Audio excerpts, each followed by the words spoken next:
This is Logan Sekulow with breaking news. The U.S. Embassy in Afghanistan urges American citizens to leave immediately. Keeping you informed and engaged, now more than ever. This is Sekulow. We want to hear from you. Share and post your comments or call 1-800-684-3110. And now your host, Logan Sekulow. This is Logan Sekulow filling in for my dad and brother today on Sekulow, joined in studio by Will Haynes and Colonel Wes Smith. We are going to be breaking down the breaking news as well as other topics, but the breaking news that the U.S. Embassy, just minutes before we went on air, has urged all U.S. citizens to leave Afghanistan immediately. If you're not following, this is big news because and sad news in many different ways. You know, it's been 20 years, roughly, almost 20 years, since the start of the war in Afghanistan. And relatively over the last decade, there's been a lot of calls to withdraw troops. We know that under President Trump and under President Biden, there's been that conversation starting to happen, but we are seeing what that means. And even if it's inevitable, it's a sad day. It is, you know, very, very deservedly so. For several hundred years, Afghanistan has been looked at as the graveyard of empires. It is a mission that really, you know, we accomplished the mission that we went there initially to start. We went there, if people would remember, simply to defeat al-Qaeda, get rid of the terrorist training camps, and to find and kill Osama bin Laden. That mission was accomplished years ago. The mission that's actually ending now and over the next few weeks is not that mission. That mission was successful, but there was mission creep. We got into nation building and trying to defeat the Taliban, which in some ways was a fool's errand. I know it's controversial. There are some military leaders and some conservative politicians who think this is a colossal mistake. I disagree. I think the time had come for us to withdraw. The original mission was accomplished. This Afghanistan issue has dogged 4 U.S. presidents. It's cost us billions of dollars, which we can go into in a little bit, thousands of lives. Right. At some point, you realize that the mission to eliminate the Taliban and to make that into a Western-style civilized nation was simply not going to happen. There's so much corruption. There's so much tribalism and barbaric activity. I think the time had come for us to say, okay, we did what we came to do, and it's time to back away. I think that's at least somewhat of a hopeful way to look at it, because you do look at it in the big 20-year span and say, wow, this, you think of it almost as a loss that the Taliban is back in power or potentially going to be back in power, that this is all happening once again. But when you brought up the initial reasons to go there, take out al-Qaeda, take out the terrorist training camps, and to kill Osama bin Laden, those missions were accomplished. Mm-hmm. And sometimes it just takes time sadly, for us to figure out an exit strategy, if you will. Yeah, in the United States, we have a history of mission creep. Yeah, you know, never leaving. Yeah, the same thing happened in Iraq. Yeah. You know, and we need to avoid that where we can. I know there have been thousands of lives that have been lost there, and I've dealt with thousands of families in my military capacity who've lost loved ones there. And they often ask me, you know, was it worth it? Why did my son or my daughter or my husband or my wife die? And I reminded them that the original mission was we needed to do. America's security was at risk. We needed to find and kill Osama bin Laden. We needed to get rid of the terrorist training camps and drive out al-Qaeda. And so their sacrifice is great. It was worth it if you look at that original mission. I personally do not think it is worth one more American life to prop up a corrupt government in Afghanistan to the tune of billions of dollars and to try to defeat the Taliban, which is part of the warp and woof of Afghan society. Yeah, we'll talk about it more when we get back. I know some people are calling in. I'd like to hear from you as well. As we are heading to the 20-year anniversary of September 11th, obviously, which then begins the 20-year anniversary of the war on terror. I'd love to hear your thoughts. 1-800-684-3110. That's 1-800-684-3110. We'll also be talking about the work of the ACLJ and some of our legal wins that have happened recently. And later on in the show, we'll be joined by former Ambassador Rick Grinnell, who obviously is a voice you know and love here at the on Sekulow. So we're going to talk about that as well as still continuing our discussion. Because a lot of people are curious, who were these people? What are the American citizens there? We'll discuss that as well when we get back on Sekulow.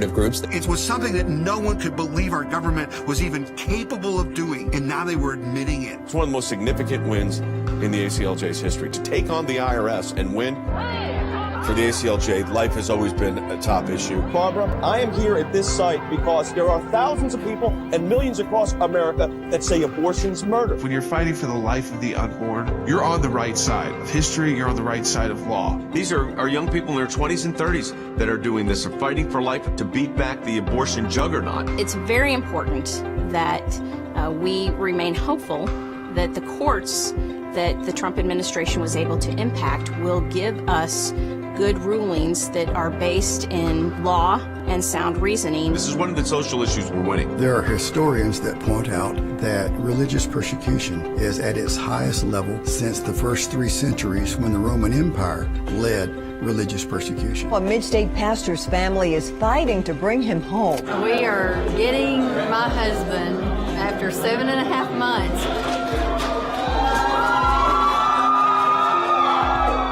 Turkey should not get away with holding my father one more day. When Brunson was finally released, who meets him at the airport at 2:30 in the morning? Rick Brunell. I saw Pastor Brunson walk down the stairs of the plane. I was filled with emotion. I told him that we were praying for him. The American people never forgot about him. I'm thankful, I'm grateful, and actually I'm astounded. We need your help as we continue this work here in the United States and around the world.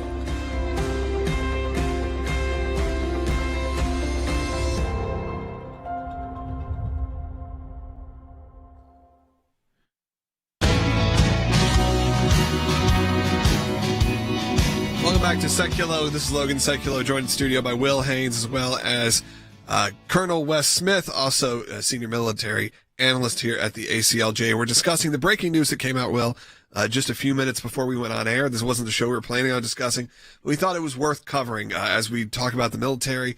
We've been talking about the war on terror for the last 20 years, and like Will said, our entire adult life plus a little for us. We started when I was 15 years old is when that happened. The U.S. Embassy, though, has urged U.S. citizens to leave Afghanistan immediately. I think we also need to discuss not only that statement, but who are the U.S. citizens that are there right now? Because we're not talking about the military. The military is in a process of withdrawal, but who's there? Yeah, the 7,000, at the first of the year, there were 7,000 U.S. civilians there. Most of them are government contractors who work for different defense contractors and for the U.S. government, building dams, schools, defense stuff and what have you. That number has decreased since the inauguration in January, because when President Biden announced we were withdrawing, they began to scale back. But there were as many just a few months ago as 7,000. There's probably still several thousand, but mainly government contractors. And when we talk about troops leaving, there will be about 650 troops left there, but their mission is basically to guard our diplomats and our diplomatic missions. The force that trains and that used to go out on patrols in Afghanistan is what we are withdrawing. And that's interesting. There will be 650 troops left there in a process where it looks like the Taliban is taking back over. I mean, what does that do for them? I mean, that's such a strange situation to be in. It is dicey. I think there's a good possibility that I think we expect the government there to fall. When that falls, I think there's a distinct possibility we will close down the embassy there, and all of our troops and our diplomatic personnel will come home. And to that point as well, right now the Taliban is controlling about 65% of Afghanistan. The latest intelligence assessments say that they could retake the capital within 90 days because of how quickly they're going. They think that they will have isolated the capital within 30. I feel like, based off a lot of the reports and how quickly this is moving, that 90 days could be a generous assessment, that they are quickly moving. And as Wes was pointing out, there's a groundswell of support among the people of Afghanistan because of that corruption, that in a sense they're looking for a change that's in the way the status quo is operating of their own government. Yeah, you brought up the Taliban, and we think of it, you almost think of it in comic book form in your head of grand evil bad guys. But to the people there, they're often working with them, going to them when they need things, because the government is such a mess. It's hard for us to get a mental picture of what life in Afghanistan is like. The government is often corrupt. It is always inept. And so the Taliban, they've been around. They took over Afghanistan in 1996. They ruled until we invaded in 2001. They've never completely gone away. They've always been there. They're coming back in great numbers. They don't wear uniforms, so you don't know who is a part of the Taliban and who's not, which is why it was so difficult to fight them militarily. But yeah, as I said earlier, they're part of the warp and woof of Afghan society. Unfortunately, they are brutal. They're violent. They're cruel. For years, they did not allow little girls to go to school. They're brutal especially to women. So they're not good people. But on the other hand, the government in Kabul is very, very corrupt. And so what happens, I'll give you an example why the Taliban, in spite of their brutality, the people, at the very least, they've acquiesced to their rule. Perhaps some of them actually celebrate their rule because, for example, and they're a tribal system still. But the Taliban is part of that tribal system. Often when people had a grudge against the neighbor, say a property dispute or a financial dispute, if they went to an official judge appointed by the official Afghan government, they were so corrupt that their case wouldn't be heard for a long time, or it would be heard if they would give the judge a bribe. Whereas they could go to a Taliban leader or to a tribal leader, plead their case, and there was instant action. Now, it might be brutal action against whoever they were suing, but it was an instant action. They could get justice that way without paying a bribe. When you have a government that is that corrupt and that inept, you can see why some of the people there, it's the devil they know versus this new devil that was propped up by the U.S. government. Yeah, it's really a shame. When you look at it as in a big picture, it's hard not to be a little disheartened. As you brought up in the first segment, I think it's something we need to reiterate for people who are just starting to watch, is our initial goals in this war was not to change the government and control everything and nation build. It was to take out strategically Osama bin Laden, terrorist training camps, Al-Qaeda. That was a success, right. But it's been a decade since that final piece of the puzzle. Yeah. So in your, because we have a lot of people going back and forth, that still, even with the change, the potentially Taliban takeover, this is still the right decision. It is. It's regrettable. It's sad that we can't go in and make that a peaceful, prosperous nation. They have tremendous natural resources. That's simply not going to happen. And my heart truly goes out and breaks. As y'all know, I worked in casualty affairs for a number of years. We have lost 2,442 U.S. troops in that country. And I knew some of their families personally. Over 20,000 have been wounded, some of them brutally wounded. That is so sad. And I can understand some of their frustration and their disenchantment. But on the other hand, I think many of them have realized we accomplished the initial mission. At some point you have to say, okay, what is our purpose there? What do we need to do that's in the best U.S. interest? And some people in Congress are saying, well, terrorist training camps will come back. Right now in Afghanistan, there are ISIS, cells, there are Al-Qaeda cells, all that kind of thing. Throughout our country, everywhere there are. Yeah, you can't but I'm convinced, and I'm not a total expert on this, but I have some expertise. I'm convinced that we can, with air power and with special forces, we can continue to monitor and to attack and, if necessary, eliminate terrorist training camps in the country. Technology has changed a lot in 20 years. Technology has changed. We do not have to have thousands of troops in that country to fight terror in Afghanistan. And we certainly don't need thousands of troops there to fight the Taliban, because that is not a winnable mission. It does seem to be that it was relatively quiet the last few years, not just it was war in general. It just feels like under the Trump administration, not to paint a picture of one or the other, we had a lot during the Obama administration, whether it was good things like taking out Osama bin Laden, or whether it was some pretty controversial actions that happened, or the deals with Iran, the Middle East, kind of in chaos. Things sort of settled down. Mm-hmm.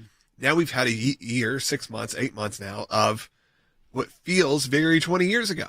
It feels very much like it did when we were just teenagers, and the world seemed to be headed into bigger crisis. Is that indicative at all of the way that an administration handles these global scales, or is this just going to happen when we eventually say enough's enough? For Afghanistan specifically, it was just plain and simply time. I think you're exactly right. I think simply the time had come. And in addition to the loss of human life, and by the way, the Afghan people have suffered horribly. There were over 1,000 Afghan civilians killed last month with the war with the Taliban that's going on. It's a horrible place. But at some point, we have to look at our U.S. troops and our U.S. personnel and the U.S. mission and our own national security and say what is in the best interest, what makes sense for the United States as the world's only remaining superpower. How do we handle this?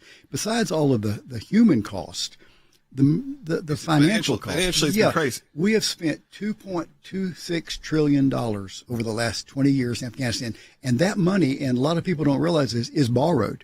We have paid over $330 billion in interest for nation building in Afghanistan and for the military mission. And like I said earlier, there's $19 billion, according to the Pentagon Inspector General, who is in charge of Afghanistan, that we don't even know what happened. Unaccounted for. In addition, there are dams that were scheduled to be built that have never been put online. There are schools that are sitting empty. It's a mission that really is. We're not ending the mission on September the 11th. The mission, I think, was lost other than the two things we did accomplish, al-Qaeda being driven out pretty much and Osama bin Laden being killed. It's sort of like a divorce. Divorces are horrible things, but I tell couples when they come to me for counseling, divorce is not what ends a marriage, just like a funeral doesn't kill someone. You have a funeral when someone dies. You divorce when the marriage is already dead, and in this case, you pull out when the mission is accomplished and the other mission you were trying to do is lost. Well, and you brought up the previous administration as well. And I think where we started to see a turn in the public sentiment was kind of with President Trump on both sides of the aisle, that as you pointed to, some of the core of the mission had been accomplished, but what was the end game now? Where was the mission creep and the nation building had gone on so long, but also you mentioned $2.2 trillion. The bipartisan part of infrastructure is just over $1 trillion. And that was almost the focus of reinvesting in the United States that had been overlooked for so long. And just to clarify, the reason they're saying U.S. citizens get out, it's because of safety concerns, right? Absolutely. I mean, at this point, it's not, all right, we're out of here, let's go. No. This is purely a safety issue, which is concerning for sure. Look, we get back, we're going to talk about some of the other work at the ACLJ. We have actually a big victory and a big win. We're going to talk about that with one of our attorneys and tell you how the ACLJ can help you in your legal situations that you may have. So wait around in the next segment. We're going to keep discussing this as needed. We appreciate we wanted to break in with this breaking news for you. And again, Rick Grinnell will be joining us in the segments following. If you do want to call in, I'd love to hear from you. 1-800-684-3110. Again, 1-800-684-3110. We'll be right back. In my time in service, both as the CI director and as Secretary of State, I watched the good work that the ACLJ was doing here in the States and all across the world. The ACLJ's work at the UN, overseas with the European Court of Justice, is incredibly important. We have on our team lawyers, non-lawyers as well, that are policy experts. They're all engaged in foreign policy issues. We have been focused on protecting the nation state of Israel, particularly before the United Nations. We don't shy away from the battles that are going on at the UN and just complain about them. We actually try to go in and do something positive and actually affect change. The risk of a incomplete or unsolid relationship within the United States of America and Israel is real. Israel is very important to the ACLJ, and we will always fight for Israel's rights. We had a series of cases at the European Court of Human Rights, primarily dealing with religious liberty. And as Secretary of State, I saw this too. Nations that had more religious freedom were on firmer footing. They had better democracies. America has always been the world leader in religious liberties, in freedom of conscience and freedom of speech. We've taken the First Amendment, and that has been our cornerstone. It's to defend the rights of people of faith and others that are having their rights abused. We not only hold our government accountable, but we hold other governments accountable. You have to keep the battle going when it's not cool anymore. when it's not the number one story on TV, you have to actually be committed to fighting it out, or else you'll never win. The ACLJ's front and center on this, whether it is going after the deep state, whether it is litigation that we're engaged in. Your support of the ACLJ enables us to do all of this. Go to aclj.org today. That's aclj.org.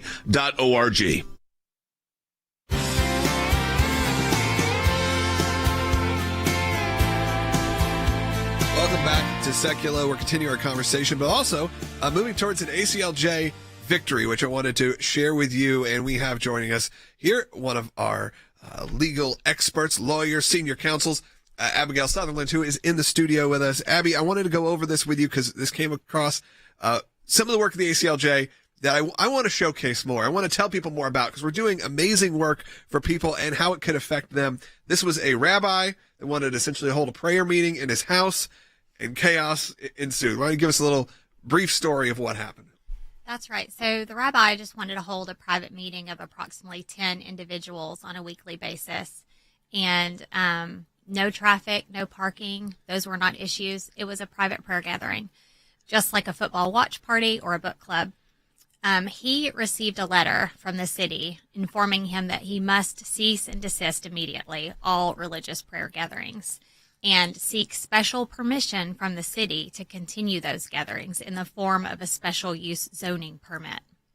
So that's it in general. So he wanted to have 10 people over, for whatever reason, but this reason was specifically for some sort of prayer meeting, a Bible study, if you will, but this was a rabbi, and a weekly gathering. Gets shut down while trying to do the right thing in some ways, right? Right. He had not been secretive about this at all. Yeah. And we're not sure where the cease and desist letter came from. Probably a complaining neighbor.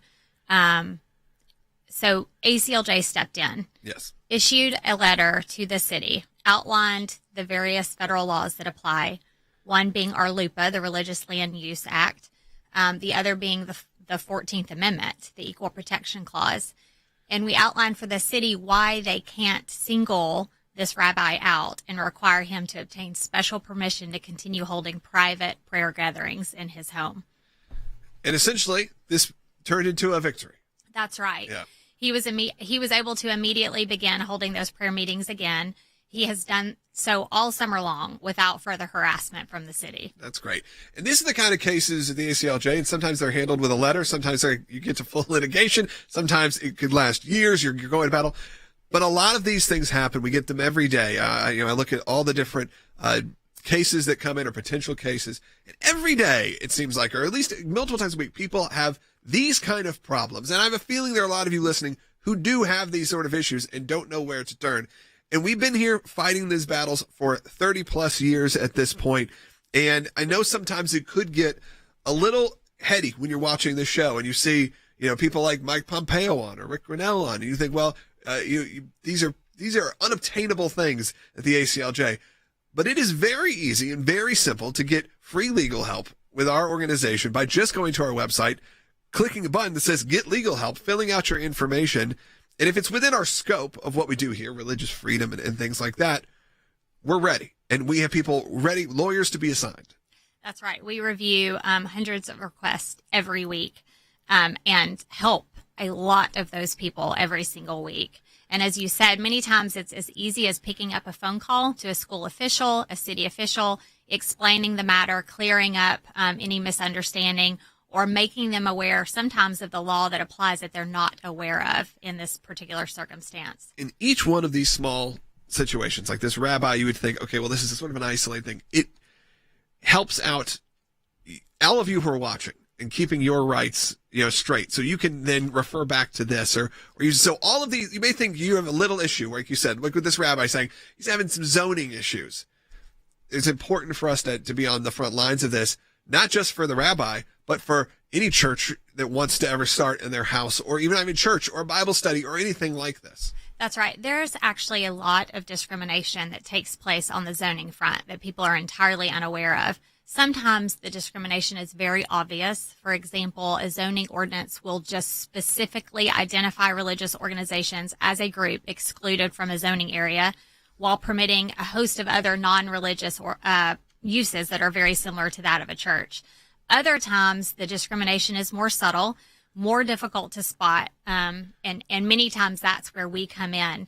Sometimes we'll receive a request for legal help. They're not sure. They feel like it's wrong, but they're not sure. And that was specifically the case here with the rabbi.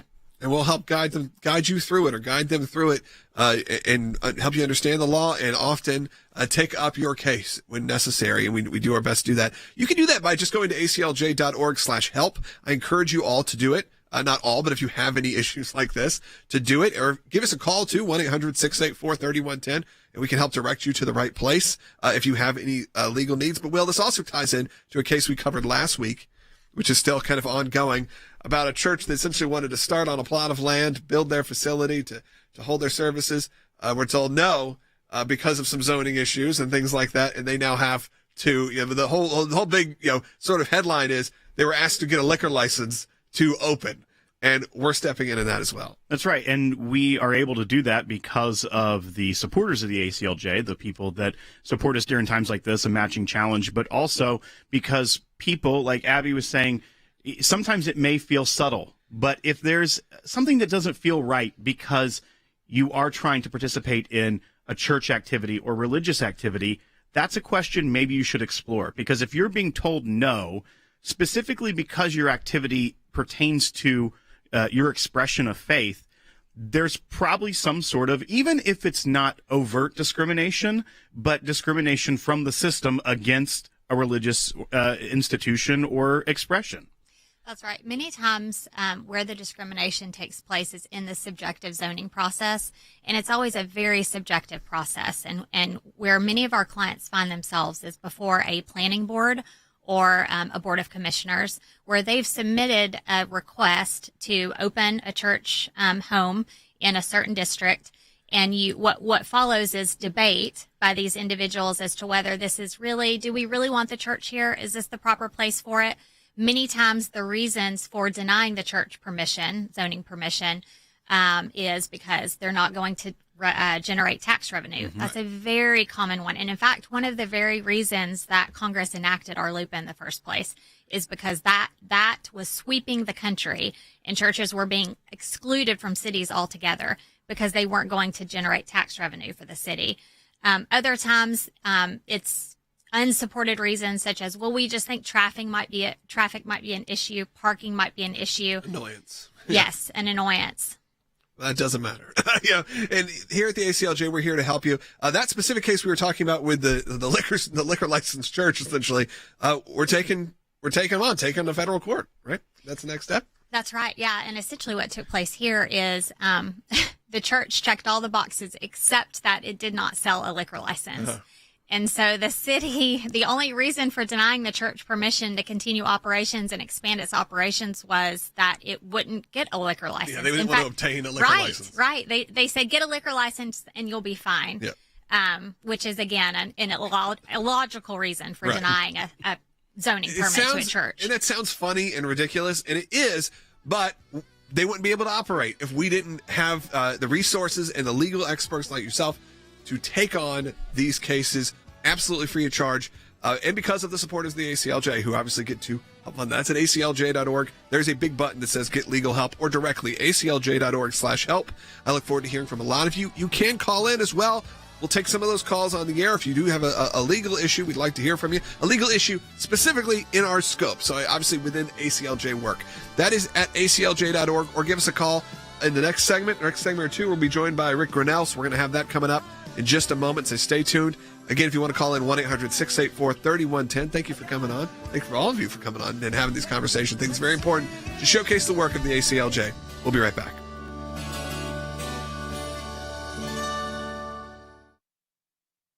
Filing the lawsuit against Prince William County, a county in Northern Virginia, blocking our client, a live church, from worshiping and functioning, being able to utilize the land that they purchased, because the church, get this, cannot get an ABC license. When the governor allowed with certain guidelines to reopen again in May for those ready to rejoin worshiping in public, we said to ourselves, man, could we just build one of these farm-like structures that wineries and breweries are building, because it's completely void of the red tape. The church function of events and things like that, the county, so we're not a problem with that. But to qualify as the same as any of these other enterprises, you have to obtain an ABC license, which is the liquor license. You cannot put the church in a situation where they are being treated unequally. That violates the Constitution. We simply went to the zoning administrator and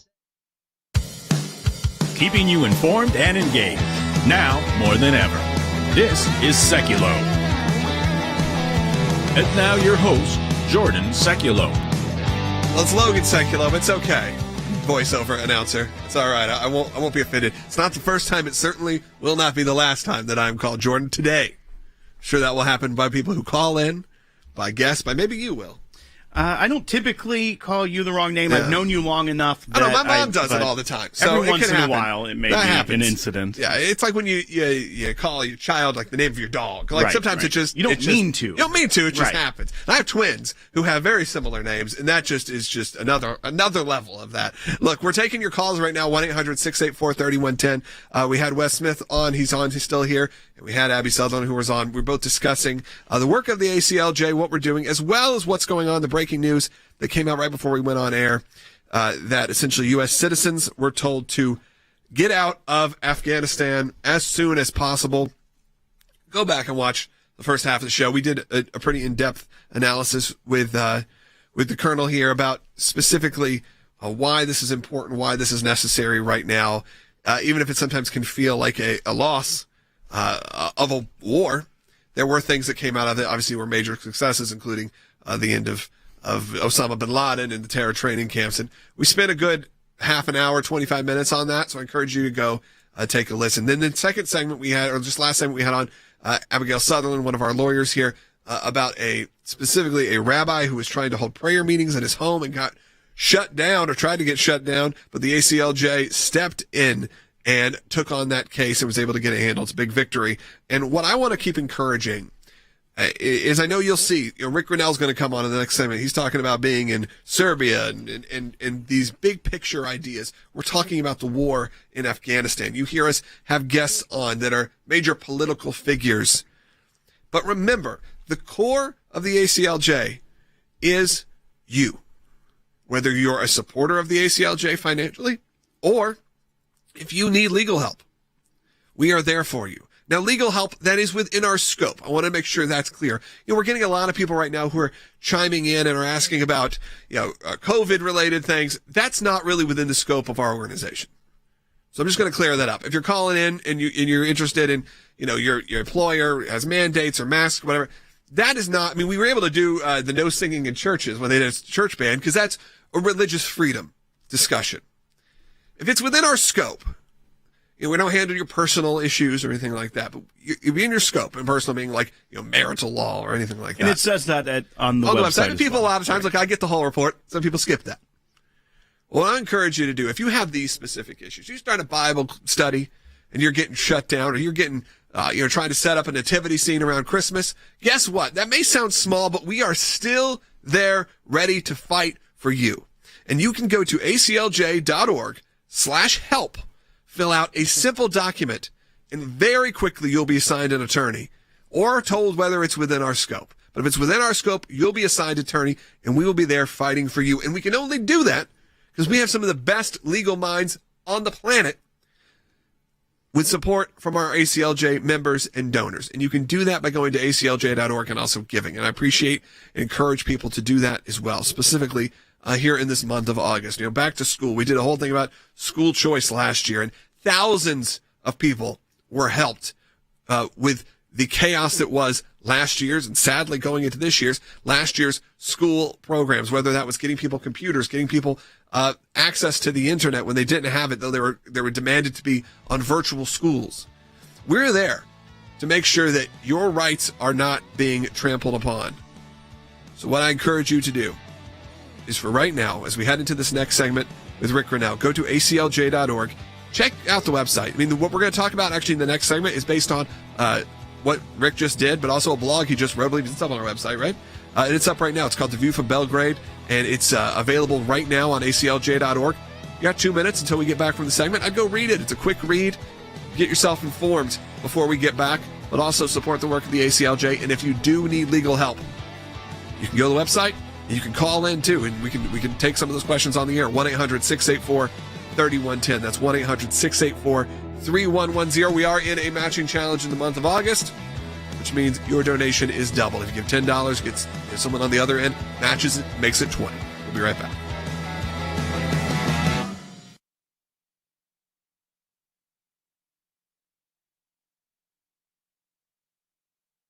Literature distribution at airports.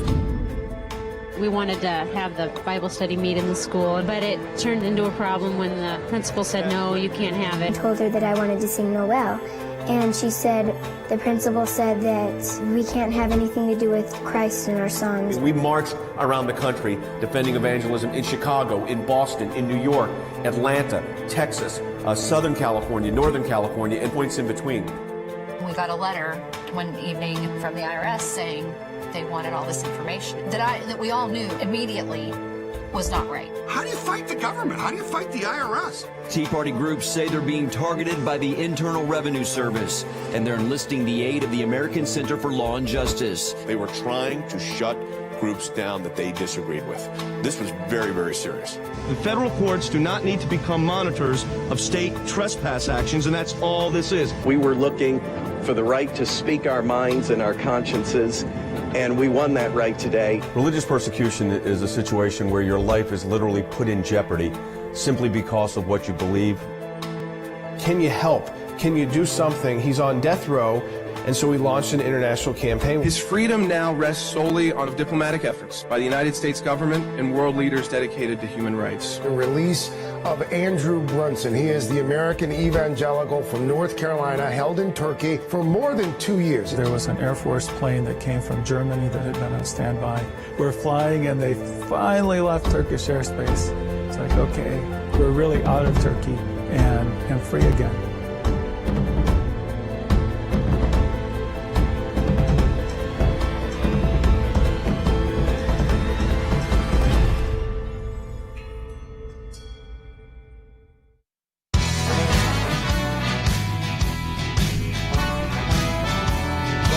Sekulow. We are joined now by Senior Advisor for National Security and Foreign Policy, Rick Grinnell.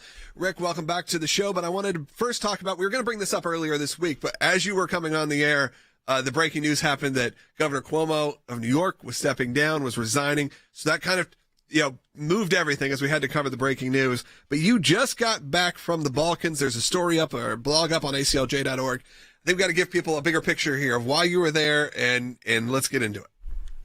Yeah, look, I encourage everybody to go to ACLJ.org and look up this piece. I did, as you say, spend the last 11 days in the Balkans, and I was really able to hear from the people and from the leaders, and it's quite clear that they miss U.S. leadership.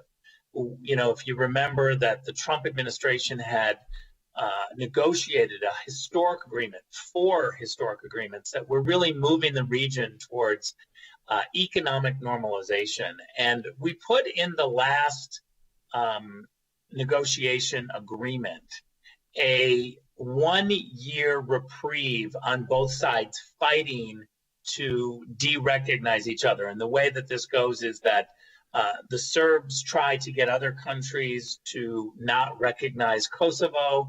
Kosovo, in turn, tries to go to other countries, and they're doing a recognition campaign. This recognition and de-recognition campaign is really causing a lot of problems because it means they're fighting and not trying to move forward with some sort of agreement. And so we got a 1-year reprieve. That 1-year hold to not recognize or seek recognition or de-recognition runs out on September 4th. So we're looking at dialing back this whole progress after September 4th, simply because the Biden team hasn't paid attention, hasn't been able to negotiate with either side. They've turned it over to the Europeans and no progress has been made.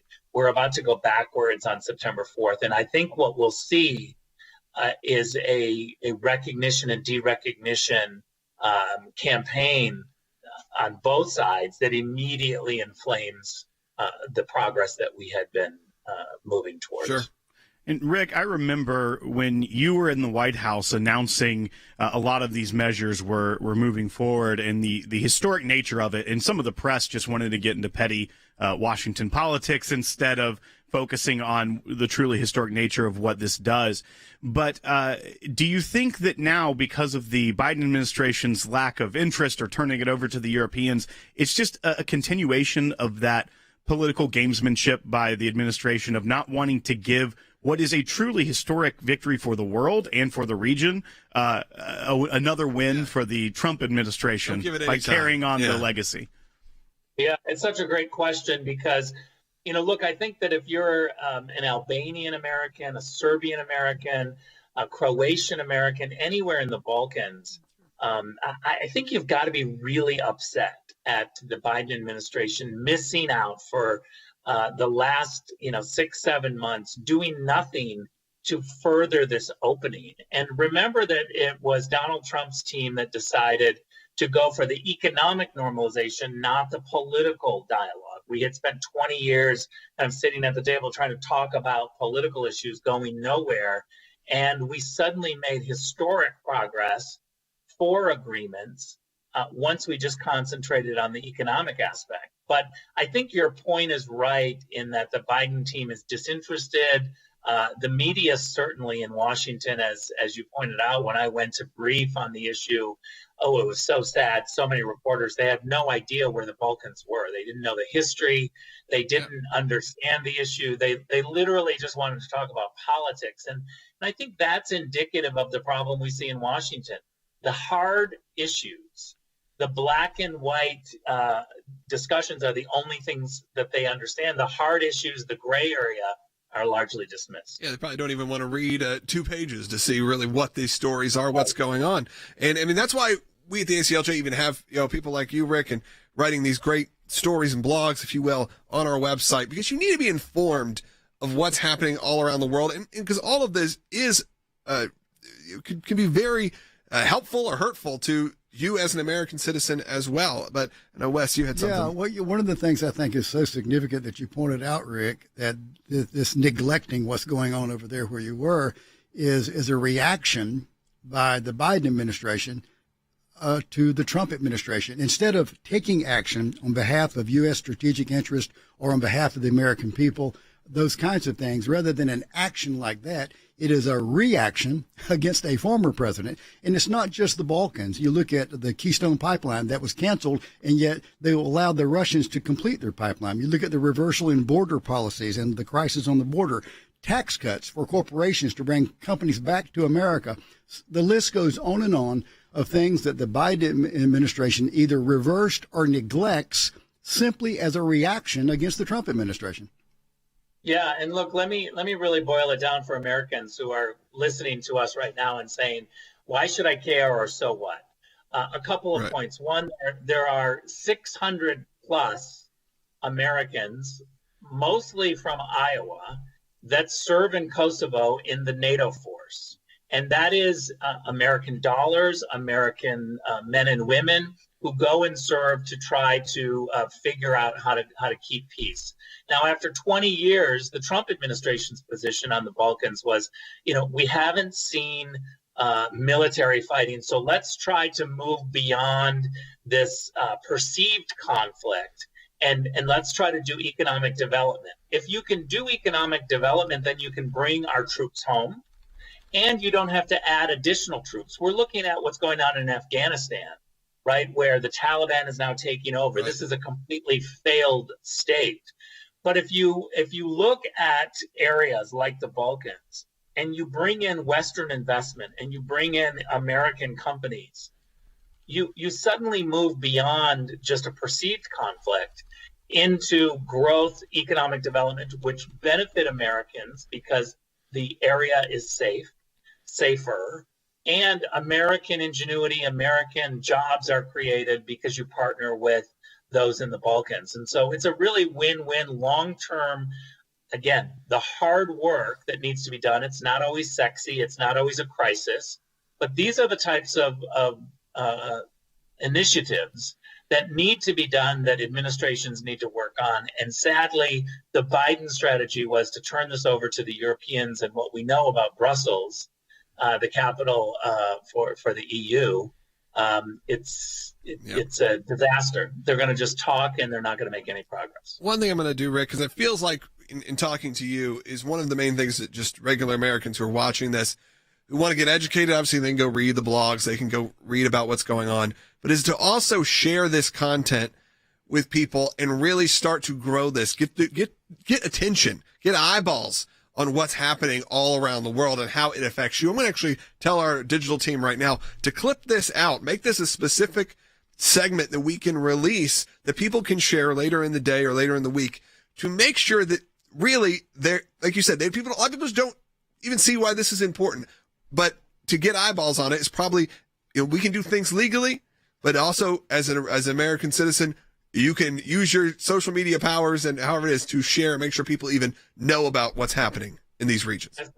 It's such a great idea, because when I was just in the Balkans and spent time in Serbia and Albania, I heard constantly from people a very big concern about what's going on in the United States. They're watching us, and they're making sure that they stay up to date on every detail in our political system. And they're very concerned about the wokeness that's arising in the United States. And mainly because this area has seen its fair share of fascist leaders. And so they know what it's like when the media begins to work for the ruling party. And they're seeing that in the United States. They're seeing our media working for the ruling party and not holding the ruling party to account. And when the Balkan leaders are beginning to notice what's going on in America and what's going on in Washington, D.C., we have trouble. So I urge everyone to share this and to speak up and to make your frustration known that Washington, D.C. is broken. Absolutely. Thank you, Rick, for joining us today and discussing these important topics that, look, sadly, you're probably not hearing about anywhere else. Because these are the kind of topics that administrations in the news, like you said, they don't find fun, or they want to silence, they want to keep it down. They don't want you really to know about these major international, because like you said, could turn into crises if we're not careful, that's happening around the world. So thank you, Rick, for always keeping our audience informed. I appreciate everyone who's listening right now and watching right now. If you want to call in, 1-800-684-3110. Support this important work of the ACLJ. That's by going to aclj.org. Any donation made is doubled right now in the month of August. It's a matching challenge. What does that mean? That means there is somebody, another donor, who has said, hey, if someone gives a certain amount of money, I will be there and I will match it. If it's any donation, there's a group of donors who are there. So if you say, I'm throwing in $20, that effectively becomes $40 in the work that we get to do. So we appreciate all that support. That's at aclj.org. Again, don't forget, we're here for your legal help. aclj.org/help directly, or just find it on the website. We'll be right back with the last segment of the Day of Sekulow. For 30 years, the American Center for Law and Justice has been dedicated to protecting your religious and constitutional freedoms. Because of you, we've seen great success in the courts and Congress concerning the issues that matter most to you and your families. ACLJ Chief Counsel Jay Sekulow. Our decades-long commitment to the Constitution and the rule of law is at the center of everything we do. The bottom line, our work could not take place without your generous support. It's a critical time for our nation and our world. With so many challenges facing our country, the work of the American Center for Law and Justice has never been more important. There's no better way to support the ACLJ than through online giving. We truly appreciate your financial support. Without it, it would be impossible to do our work here and around the globe. And the best way to support our work is to make your financial gifts online at aclj.org. Donating online is safe and secure, and an online gift at aclj.org can be put to work immediately, enabling the ACLJ to continue the battle against abortion giant Planned Parenthood. These are young people in their 20s and 30s that are doing this. They're fighting for life at a whole new level to beat back the abortion juggernaut. We've got a whole group of young lawyers that are defending them. To protect Christians facing persecution. Release of Andrew Brunson. He is the American evangelical from North Carolina, held in Turkey for more than 2 years. We're grateful to ACLJ who put it out to these people, they were getting all this out. I'm thankful, I'm grateful, and actually I'm astounded. To stand up for our good friend Israel. To work to uncover the corrupt deep state in Washington, and so much more. Take part in our matching challenge today. You can make a difference in the work we do. Give a gift today online at aclj.org.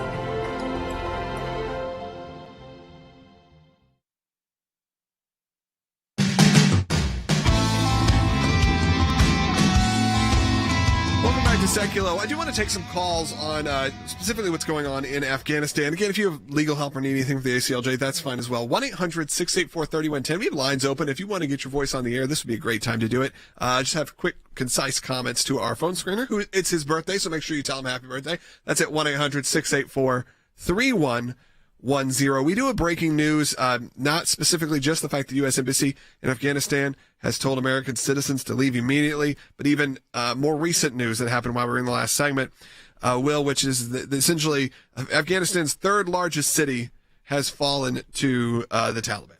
That's right. So Herat, which is the third largest city in Afghanistan, has reportedly now, we're getting it out of BBC, Associated Press, multiple international press operations are reporting this now, that it is has now fallen to the Taliban, which shows that the situation is escalating and moving extremely quickly. Right, Wes? Yeah, absolutely, which is predictable. I think everyone who's been following this expects this to happen.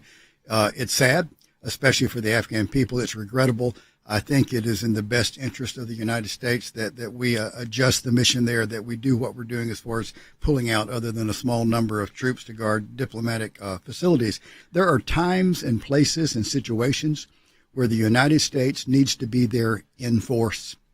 This is not one of those situations. Yeah, it's unfortunate as we're seeing a very quick, it feels like we're on air and things are breaking over the last hour. So when the U.S. says leave immediately, they mean it, because this is happening. Yeah, exactly. They're talking about the security and safety of U.S. citizens there. Most of them are contractors. In April, President Biden actually issued an order that all non-essential government employees start leaving in April, but still some contractors remain and some others.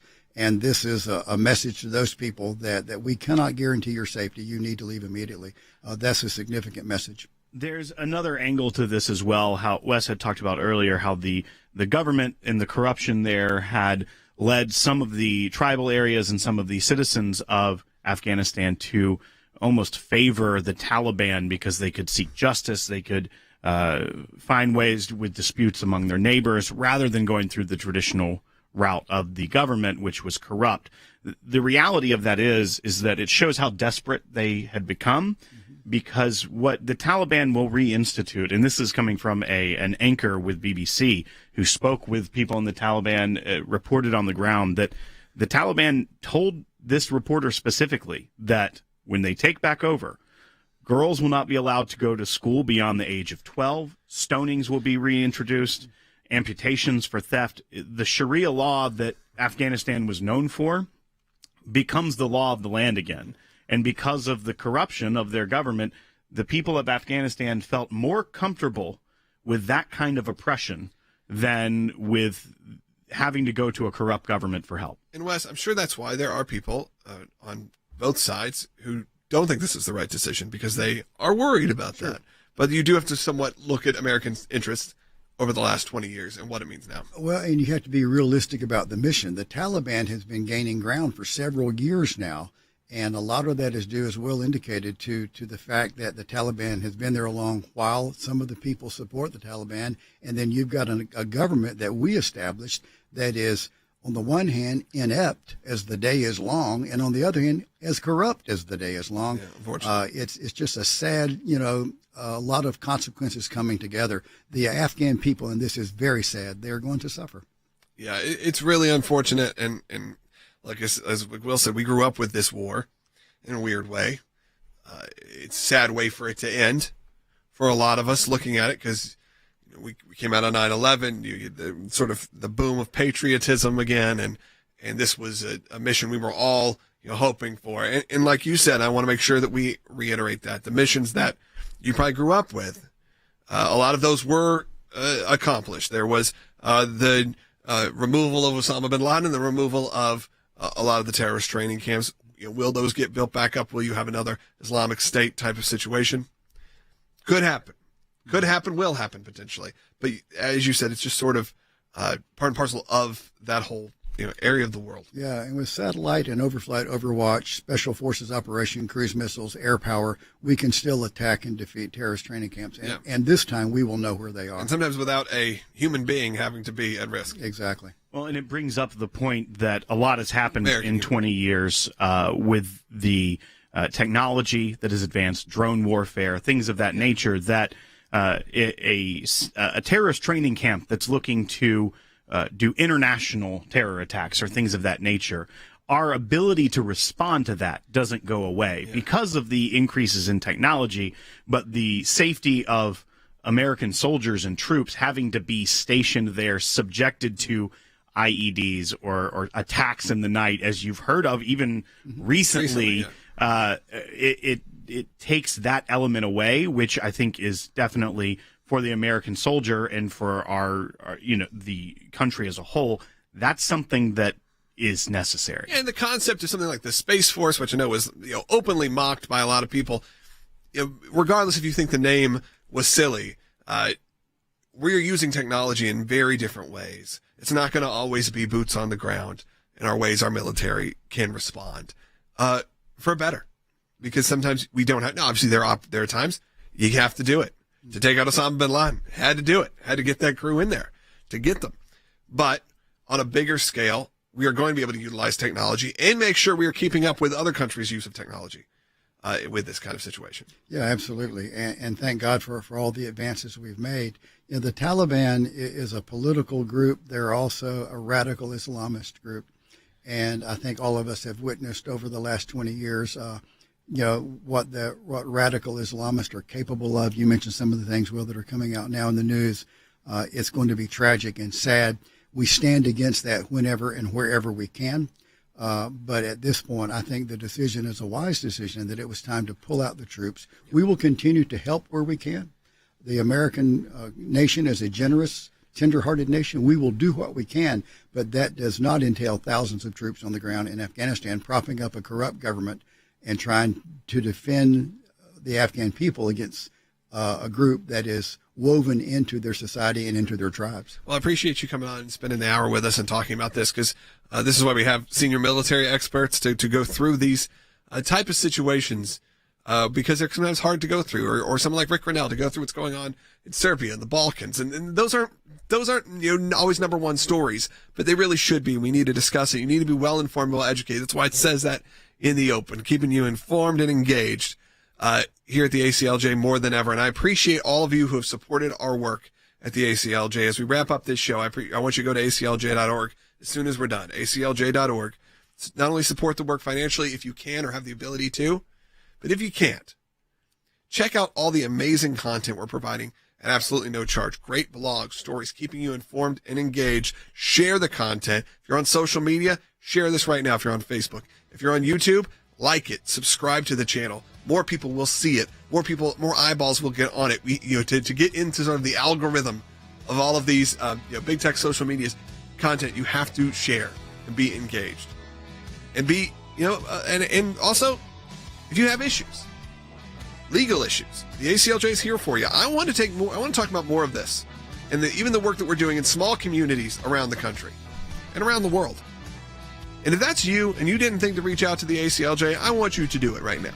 That's at aclj.org. And for that specifically, aclj.org/help. If you need legal help, we are there for you if it's within our scope. That's at aclj.org/help. I appreciate everyone who has tuned in today, everyone that's commented, and I get to read a lot of them. Thank you for listening. All donations are doubled this month. We'll be back tomorrow on Sekulow.